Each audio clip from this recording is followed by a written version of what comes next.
Well, folks, it is safe to say that the Houston Astros season isn't starting the way that fans would have hoped for. At the time of recording this video, the Houston Astros are 6-13 and last place in their division, doing even worse than the blatantly tanking Oakland Athletics. This is a place that the Houston Astros haven't found themselves in for a long time, and the reason that they're down there right now is one big glaring problem. What's up, everybody, and welcome back to the channel.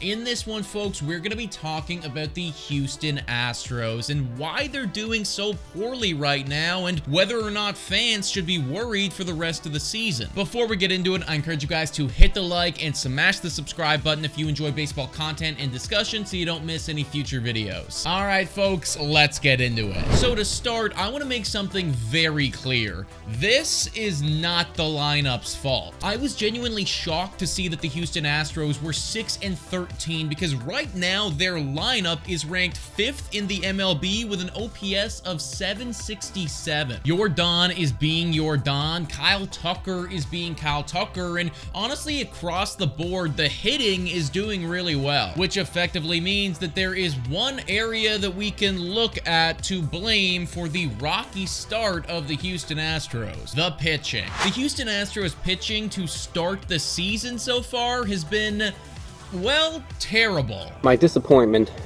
is immeasurable, and my day is ruined. The Astros are ranked 29th in the entire MLB in ERA right now, just ahead of the lowly Colorado Rockies. And right now, it's not just one guy who's struggling. There is a lot of players on the Astros team that just aren't doing well. Christian Javier and Ronel Blanco are certainly not to blame, but JP France, Hunter Brown, Spencer Arrighetti, they are all falling apart right now. I mean, even their closer, who's supposed to be the best in baseball, Josh Hader, even he's not doing well right now, having an ERA over 9. And trust me, I spent a premium pick on him in my fantasy baseball league, so I can assure you it's not going well. Now, I will say that obviously a major factor in this huge ERA jump for the Houston Astros is just the amount of injuries that they've been racking up in their pitching staff. Justin Verlander, Framber Valdez, Lance McCullers Jr., Jose Urquidy, and Louis Garcia are all on the IL right now, and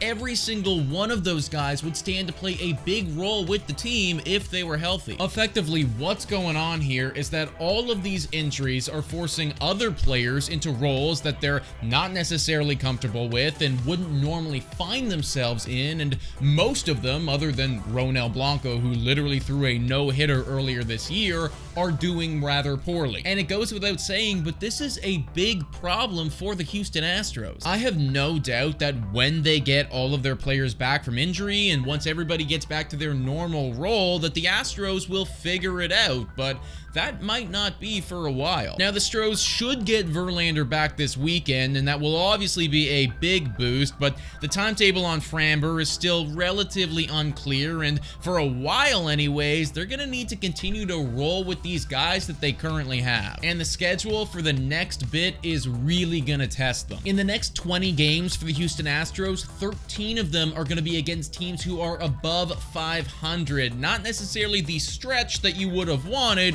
when you are dealing with all of these underperformances and injuries. The 2024 Houston Astros so far are a clear indication that even if you have a lineup that mashes daily, you still need a solid pitching rotation to win championships. Right now, the Houston Astros pitching staff just isn't getting it done, and unless they get some players to start stepping up or everybody just miraculously gets healthy very soon, the Houston Astros could find themselves in a pretty big hole to start this season. But folks, let me know what you think about all this in the comments down below. Thank you so much for watching, and I will catch you next time.